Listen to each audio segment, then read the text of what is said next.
Емаль акрилова радіатор від ТМ Яхтова – ідеальний захист і стиль для ваших батарей. Це спеціальна фарба, створена для чавунних і сталевих радіаторів, яка витримує температуру до плюс 80 градусів Цельсія, не жовтіє і зберігає свій колір роками. Чому саме вона?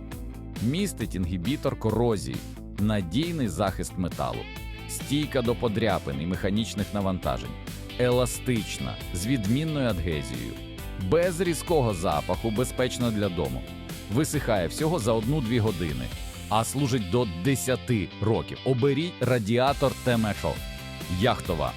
І нехай ваші батареї виглядають стильно та служать довше. Цей товар, а також іншу автомобільну і будівельну хімію купуй на сайті abchimia.com.ua.